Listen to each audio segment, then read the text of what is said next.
Hello everyone, कैसे हैं आप सब। एक बार पुनः शिव कोचिंग क्लासेस पर स्वागत है। उम्मीद करता हूं आप सब अच्छे होंगे, मस्त होंगे, बेहतर होंगे, आपकी पढ़ाई बेहतर चल रही होगी। क्लास 11 फिजिक्स में बच्चों आज हम बात करेंगे गुरुत्वीय स्थितिज ऊर्जा किसे कहते हैं। गुरुत्वीय स्थितिज ऊर्जा का व्यंजक यानी सूत्र निकालेंगे बच्चों। आप लोग इसके पहले जो भी लेक्चर देखे होंगे हमारे चैनल में क्रम से मिल जाता है प्लेलिस्ट में बच्चों। और जिन बच्चों ने अभी तक नोट्स नहीं लिया है, 11th क्लास का प्रॉपर नोट्स चाहिए तो आप लोग हमारे पर्सनल नंबर पर कांटेक्ट कर सकते हैं। हमारा पर्सनल नंबर है बच्चों 9685299149 9685299149 मेरा पर्सनल व्हाट्सएप नंबर है। जिनको भी नोट्स लेना है मात्र 100 रुपये लगते हैं और ऑल चैप्टर के नोट्स दिए जाते हैं। चलिए शुरू करते हैं बच्चों। गुरुत्वीय स्थितिज ऊर्जा किसे कहते हैं। थोड़ा सा आप लोग इसके पहले गुरुत्वीय विभव आप लोगों ने पढ़ा है। गुरुत्वीय विभव में हमने आपको समझाया है कि मान लीजिए हमारे पास एक पिंड है, हमारे पास एक पिंड है जिसमें मान के चलता हूं कि पृथ्वी है, मान लो m द्रव्यमान का केंद्र O है। अब इसके कारण कोई गुरुत्वीय क्षेत्र है, ठीक है बच्चों। अब इस गुरुत्वीय क्षेत्र के किसी बिंदु तक एकांक द्रव्यमान के पिंड को ला रहे हैं।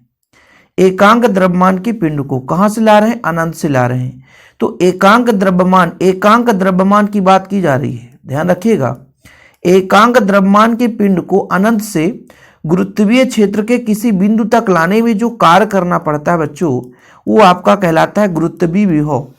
समझिएगा, उसी से यहाँ पे रिलेट करेंगे कि हमने क्या कहा कि एकांक द्रव्यमान के पिंड को गुरुत्वीय क्षेत्र के किसी बिंदु तक लाने में कहां से, अनंत से जो कार्य करना पड़ता है उसे हम गुरुत्वीय विभव कहते हैं। क्या बोलते हैं बच्चों, गुरुत्वीय विभव कहते हैं। ध्यान से समझिएगा। और यदि वहीं पे एकांक द्रव्यमान के जगह हम किसी द्रव्यमान m यानी कोई एक द्रव्यमान का पिंड है, उस पिंड को हम अनंत से गुरुत्वीय क्षेत्र के किसी बिंदु तक लाएंगे, तब वो कार्य बच्चों गुरुत्वीय स्थितिज ऊर्जा कहलाएगा। समझ रहे हैं ना। यानी अब यहाँ पे एकांक द्रव्यमान नहीं है, किसी पिंड को ला रहे हैं, कहां से, अनंत से, कहां तक, गुरुत्वीय क्षेत्र के किसी बिंदु तक। तब जो कार्य करना पड़ेगा बच्चों, उसे उस बिंदु पर उस पिंड की गुरुत्वीय स्थितिज ऊर्जा कहते हैं। दोनों आप लोगों से याद हो जाएगा, गुरुत्वीय विभव भी और गुरुत्वीय स्थितिज ऊर्जा भी। गुरुत्वीय विभव में हमने क्या बताया था कि एकांक द्रव्यमान के पिंड को अनंत से गुरुत्वीय क्षेत्र के किसी बिंदु तक लाने में किया गया कार्य वो आपका गुरुत्वीय विभव कहलाता है। लेकिन किसी पिंड को जिसमें द्रव्यमान होगा, जैसे स्मॉल m द्रव्यमान के पिंड को अनंत से गुरुत्वीय क्षेत्र के किसी बिंदु तक ला रहे हैं बच्चों, तब जो कार्य करना पड़ेगा वो गुरुत्वीय स्थितिज ऊर्जा कहलाएगा। समझ में आया कुछ। यदि एकांक शब्द आ जाए, एकांक द्रव्यमान के पिंड को अनंत से गुरुत्वीय क्षेत्र के किसी बिंदु तक लाएं तो वो गुरुत्वीय विभव कहलाता है बच्चों। लेकिन वहीं पे किसी पिंड को हम अनंत से गुरुत्वीय क्षेत्र के किसी बिंदु तक लाएं, किसी पिंड को जिसमें कुछ ना कुछ द्रव्यमान होगा, तो किसी पिंड को अनंत से गुरुत्वीय क्षेत्र के किसी बिंदु तक ला रहे हैं, तब जो कार्य करना पड़ेगा वो आपका गुरुत्वीय स्थितिज ऊर्जा कहलाएगा। कोई दिक्कत तो नहीं बच्चों, ठीक है। किसी पिंड को अनंत से गुरुत्वीय क्षेत्र के किसी बिंदु तक लाने में जो कार्य करना पड़ता है उसे उस बिंदु पर उस पिंड की गुरुत्वीय स्थितिज ऊर्जा कहते हैं। जैसे यहाँ पे आप डायग्राम देखो बच्चों, ये हमारा पृथ्वी है जिसका द्रव्यमान कैपिटल M है, इसकी त्रिज्या कैपिटल R है, ठीक है। मान लीजिए इससे R दूरी पर A है, कहाँ तक, R दूरी पर, यानी इसके गुरुत्वीय क्षेत्र पर एक बिंदु A है, यहाँ पे A है, ठीक है। और यहाँ पर हमें गुरुत्वीय स्थितिज ऊर्जा निकालना है, तो हम कहाँ से मानेंगे, अनंत से। तो पहले हम एक छोटा सा कार्य निकाल लेंगे कि मान लीजिए एक स्मॉल m द्रव्यमान का पिंड P पर रखा है, तो अल्प दूरी dx विस्थापन में कितना कार्य करना पड़ता है। फिर बच्चों यदि अल्प कार्य हमें मिल जाता है तो फिर हमें जितना सा क्राइटेरिया लगाना है, लिमिट लगाना है अनंत से r दूरी तक। भाई ये पृथ्वी से r दूरी पर एक बिंदु है, कहाँ से ला रहे हैं, r, अनंत से कहाँ तक, r दूरी तक लाएंगे, तो हम लिमिट लगा देंगे, सिंपल है। लेकिन पहले हमें अल्प कार्य निकालना पड़ेगा, क्योंकि भाई साहब देखो आपको पता है कि कार्य ही ऊर्जा है, तो कार्य निकालेंगे तो पहले अपन क्या करेंगे, अल्प कार्य मतलब dw।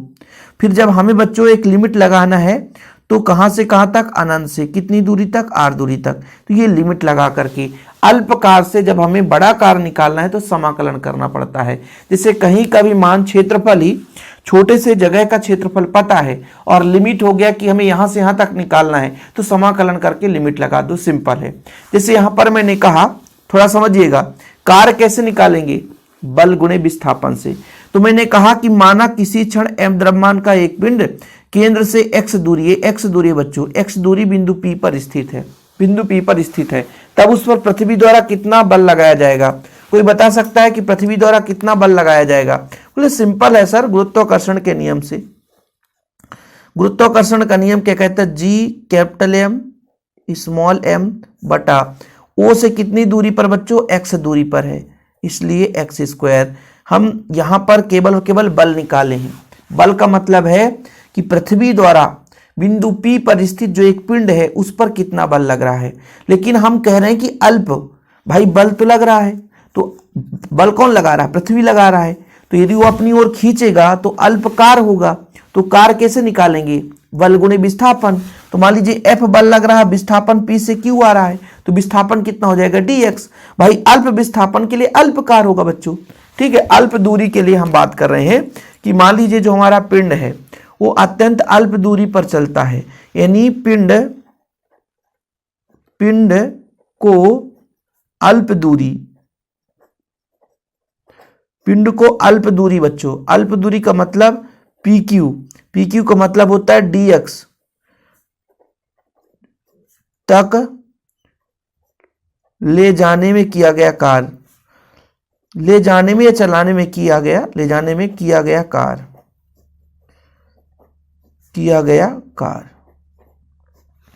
ले जाने में किया गया कार्य कैसे होगा बच्चों? तो थोड़ा सा यहां पर देखिएगा कैसे किया गया कार्य। तो अल्पकार होता बच्चों dw,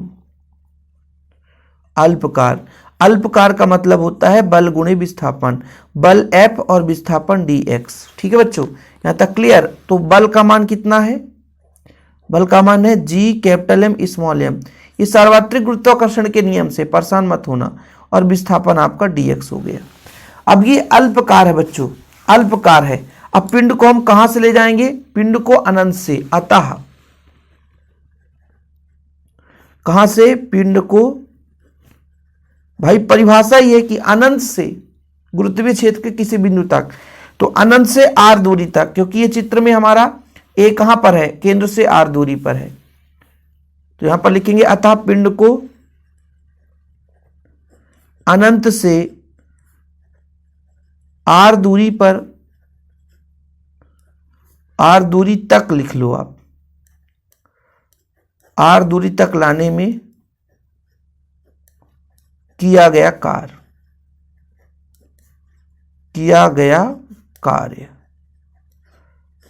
कोई भी बच्चा सिंपल तरीके से इसको लगा सकता है आसानी से भाई साहब। इसको अल्प दूरी तक ले जाने में किया गया कार्य, तो अपन संपूर्ण कार्य का समाकलन कर देंगे बच्चों। लिमिटेशन होना चाहिए कहाँ से? अनंत से कितनी दूरी तक? r दूरी तक ले जाएंगे बच्चों। कितना है? Capital G capital M small m बटा बच्चों कितना हो जाएगा? x का स्क्वायर, और ये dx हो गया, x का स्क्वायर dx हो गया। ठीक है, जो भी आपका कांस्टेंट है उसे बाहर ले लो, जो भी कांस्टेंट है उसे बाहर ले लो। कांस्टेंट को बाहर ले लेंगे तो क्या बचेगा सर? कुछ तो नहीं बचेगा। अरे बहुत कुछ बचने वाला है यार, थोड़ा समय दीजिए, सब कुछ समझ में आएगा। मैं ये कह रहा हूं capital G capital M small m, इसे बाहर ले लो। बाहर ले लिया तो बचा क्या? यहां पर बचा अनंत से कहां तक? r दूरी तक, 1/x स्क्वायर है, और ये dx है। अभी हमने कुछ नहीं लगाया, सूत्र भी नहीं लगाया, तो परेशान नहीं होना। ये नीचे बच्चों जब भी ऊपर जाता है तो इनवर्स में लगता है। अभी हम कुछ भी नहीं कर रहे हैं, अभी उसी में से सब काम हो रहा है। अनंत से कहां तक? r दूरी तक। बच्चों इसको ऊपर ले जाएंगे तो ये -2 हो जाएगा। अब यहां पे खेल होने वाला है, यहां पे खेल होने वाला, यहीं पे बच्चों को समझ में नहीं आता है। देखो इसको कैपिटल G, तो capital G capital M small m, यहां पे खेल होने वाला है कि x स्क्वायर का समाकलन +1 पावर में और +1 नीचे। लेकिन आप कहां से कहां तक ले जा रहे हो? अनंत से r दूरी तक। ये फार्मूला यदि किसी से नहीं बनता है तो फिर उससे नहीं बनेगा। ये कैसे हुआ मैं आपको बताता हूं। समाकलन का सूत्र होता है x का पावर n है बच्चों, समाकलन इसका फार्मूला होता है जो घात में उसमें +1 करेंगे n+1 और नीचे n+1, और यही चीज हमने किया है। यहाँ पर है x का पावर -2 तो +1 ऊपर -2+1 ऐसा, यानी n+1 और n+1 नीचे करना है, ये फार्मूला होता है। ठीक है बच्चों, कोई दिक्कत तो नहीं है। चलिए आपका G capital M small m रहने दीजिए बच्चों। 2 में 1 घटेगा लेकिन माइनस में है तो -1 आएगा, यानी यहाँ पर देखिएगा -2 + 1 का -1, x का पावर -1 और नीचे भी -1, तो आपका आ गया अनंत से r दूरी तक। अब इस माइनस को बाहर ले आएंगे तो -G capital M small m, फिर बच्चों ये x का पावर -1 है, रहने दीजिए। जिस प्रकार हर से अंश में जाता है तो माइनस लग जाता है, उसी प्रकार बच्चों यदि अंश से हर में ले जाएंगे तो चिन्ह बदल जाएगा। ठीक है, देखिएगा तो आपके पास W बराबर निकल कर आएगा, ये माइनस बाहर आया है, नीचे जाएगा बच्चों तो 1/x हो जाएगा। बाकी लिमिट आपको लगाना ही है अनंत से r दूरी तक। ये कैसे हो गया सर, हमको समझ में नहीं आया, तो समझ लो ये पावर में -1 है, नीचे जाएगा तो +1 हो जाएगा, बस तो 1/x हो गया, और कुछ भी किए थोड़ी ना है। अब लिमिट लगाने का नियम क्या है, पहले ऊपर वाले को लिखना है, पहले ऊपर वाले को लिखना है किसके जगह, x के जगह, और माइनस करके फिर नीचे वाले को लिखना है किसके जगह, x के जगह, upper limit minus lower limit. तो भैया ये जो कार आ गया तो आपका आएगा 1/r माइनस अनंत का किसी में भाग दिया जाता है वो 0 आ जाता है, मतलब minus capital G capital M small m/r। ये आ गया बच्चों आपका कार्य, और यही कार्य क्या है, ऊर्जा है। अतः इस प्रकार पृथ्वी के केंद्र से r दूरी पर स्मॉल m द्रव्यमान की स्थितिज ऊर्जा कितनी हो जाएगी, minus capital G capital M small m/r।